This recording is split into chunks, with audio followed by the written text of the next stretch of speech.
મેં તને આપેલું વચન તારી દેરાણી થઈને નહીં, પણ તારી નાની બહેન થઈને નિભાવી રહી છું. અને આજ મને એવા આશીર્વાદ આપ કે મારા જીવતરના છેલ્લા શ્વાસ સુધી મારી ફરજ નિભાવી શકું. કાકીમાં,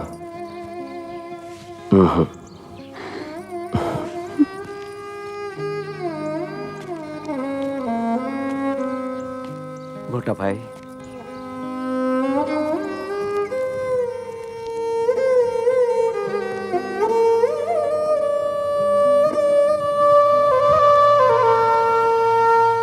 શારદા, આજ એ વાતને 15 વર્ષ પૂરા થયા કે જેથી દવાના પૈસાના અભાવે મારી આંખોની સામે મેં તને ગુમાવી હતી. ને તારા નામથી આ ગામમાં હોસ્પિટલ બાંધવાનું મારું સપનું આજ પૂરું થયું. પણ આ સપનું સાકાર કરવામાં રણછોડ અને પાર્વતીનો ફાળો એટલો છે કે જેનું વર્ણન હું કરી શકું એમ નથી. અને તારા ગયા પછી પાર્વતીએ તારા રામ અને મોહનની કાકી મટી માં થઈને તારી ખોટ પૂરી કરી છે શારદા. હવે આજ પછી આ પંથકમાં દવાના પૈસાના અભાવે કોઈનો માળો નહીં વિખાય શારદા, કોઈનો માળો નહીં વિખાય. બાપુજી,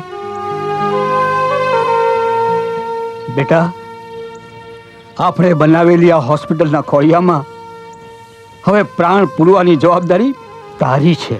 બાપુજી, આ વાત તમારે મને કહેવાની હોય. એક અનાથ છોકરાને સગા દીકરાને જેમ ભણાવી ગણાવીને મોટો કર્યો. હા બાપુજી, જો ખરા સમય તમે મને મદદ ના કરી હોત તો અમેરિકામાં જઈને ડોક્ટરની ડિગ્રી મેળવવાનું મારું સપનું ક્યારે પૂરું ન થાય. નહીં બેટા, એ તો તારી મહેનતનું ફળ છે. હું મારી જાતને ધન્ય ગણું છું. તમે આ ગામમાં હોસ્પિટલ બનાવી ને મારા ગામના ભાઈ બહેનની સેવા કરવાનો મોકો આપ્યો. બાપુજી, ચાલો હવે રિબિન કાપીને આ હોસ્પિટલ જનતા માટે ખુલ્લી મૂકો.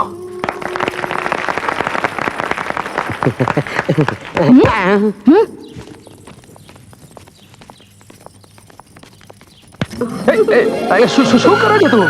શું વાત છે? ક્યાં લઈ જાય છે તું મને? કહું છું.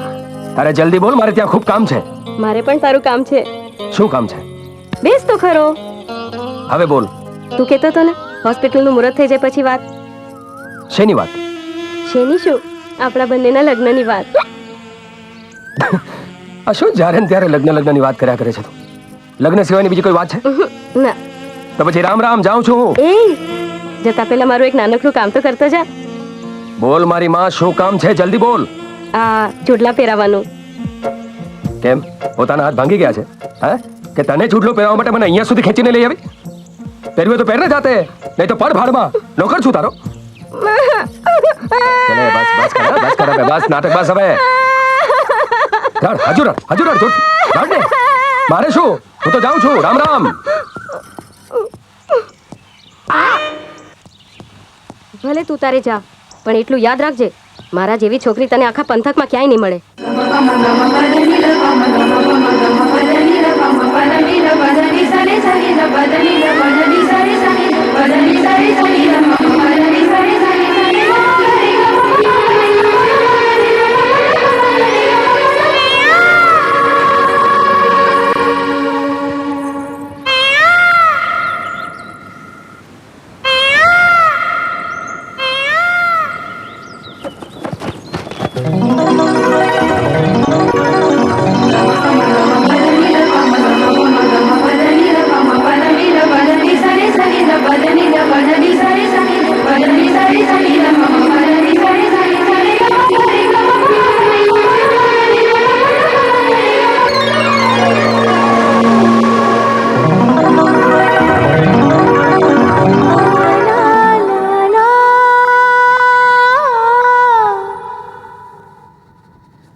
છોડીએ તમારી દિવાળી બગાડી.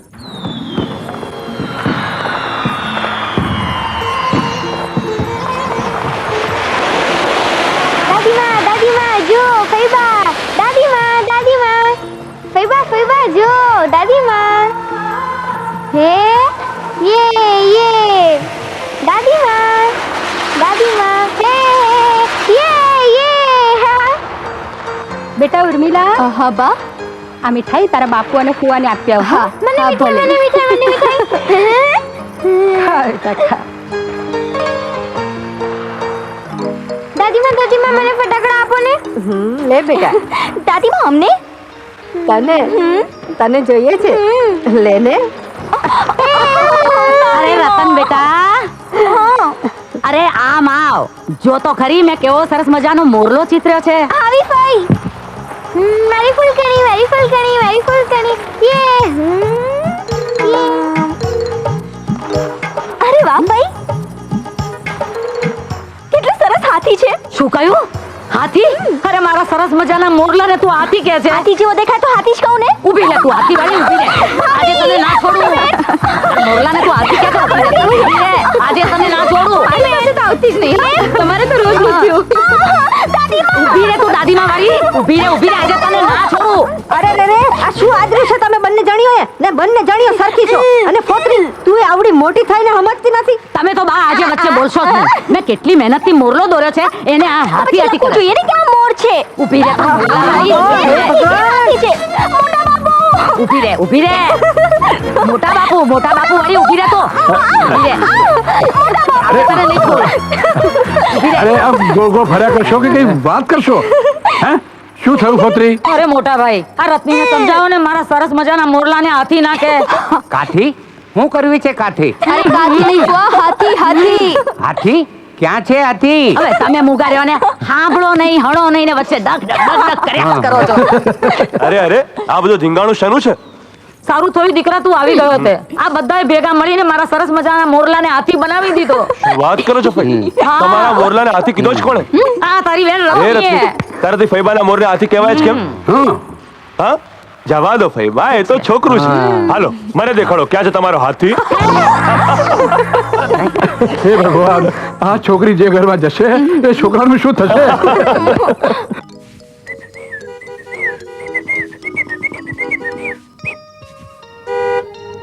હવે તો હદ કરી નાખી આ છોકરાએ. આટલી બધી વાર તૈયાર થવામાં. હે ભગવાન, આટલી વાર તો બૈરાઓને નથી થતી. હવે ભત્રીજો કોનો? હવે રેવા દો ને. નરા ભૂંડા લાગો છો, ભૂંડા. અરે પણ હવે તું મન થાને, ક્યારનો મંડે છે ટી ટી ટી કરતો. જા તારા મોટા ભાઈને કે જવામાં મોડું થાય છે. જા નીકળ.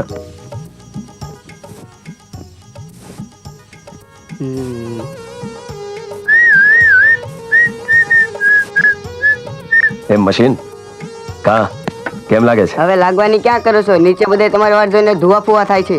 નીચે બધા ધુઆ ફુવા થાય એટલે આપણે તૈયાર નહીં થવાનું? હા, પણ ભાભી તો મોટા ભાઈ માટે જોવા જવાનું છે. અને ચકલી તમારી કાં ફૂલે કે ચડી? ભેળા ભેળ કોળા, આ ભાઈ માટે તને ભાભી મળી જાય તો વાંધો છે તને કઈ? હા, ના રે ના, મને શું વાંધો હોય? તો પછી મોર થને ચલ ને, ચાલ. કહી દઉં બાપુજીને. ચાલે ખામોશ. ચલો બાપુજી, અમે લોકો નીકળીએ. ભલે બેટા. અરે પણ સાંભળ, હા. ગાડી જરા સાચવીને તમે ચલાવજે. ચિંતા નહીં કરો બાપુજી. ચાલ ને ભાઈ, હાંક ને હવે. તે તો બહુ કરી. અરે મેં શું બહુ કરી? એક તો છોકરી તમારા માટે જોવા જવાનું ભારે મેં કરી.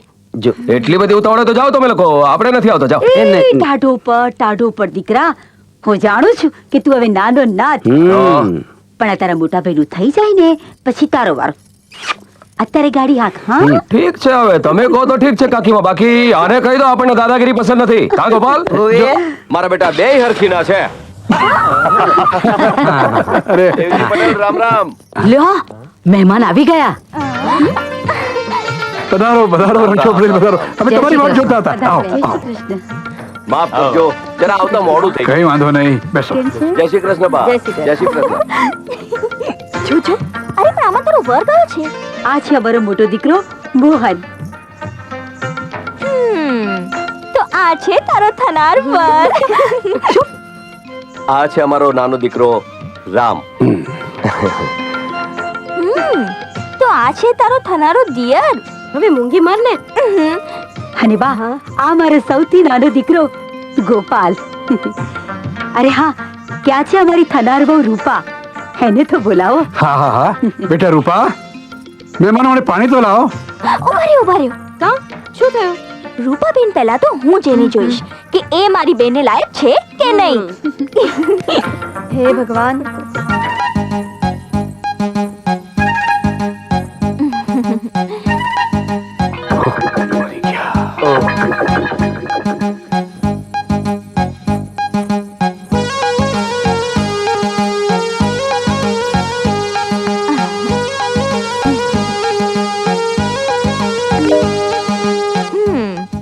તો તમે મારી મોટી બેનને જોવા આવ્યા છો એમ ને કેમ તમને કઈ વાંધો છે મેં તમને નહીં આમને પૂછ્યું છે પૂછો પૂછો પૂછો હા તો સૌથી પહેલા મને 3 સવાલના જવાબ આપવા પડશે હા તો સવાલ નંબર 1 તમને રસોઈ બનાવતા આવડે છે રસોઈ હા રસોઈ તો મોટા ભાઈ એટલી સરસ બનાવે છે કે આખા પંથકમાં લગ્ન પ્રસંગમાં તો લોકો એમને જ બોલાવે છે રસોઈ બનાવવા અને દાળ તો એટલી રસોઈ હા તો સવાલ નંબર 2 તમને છોકરાઓ રમાડતા આવડે છે છોકરાઓ અરે ગામભરના છોકરાઓ તો એમના જ હાથમાં રમી રમીને મોટા થયા છે છોકરાઓ હા તો હવે સવાલ નંબર 3 તમને કપડાં ધોતા આવડે છે કપડા અરે કપડા તો મોટા ભાઈ એટલા સરસ ધોવે છે કે એકવાર ધોયા પછી ફરી પાછા ધોયા જ ના શકાય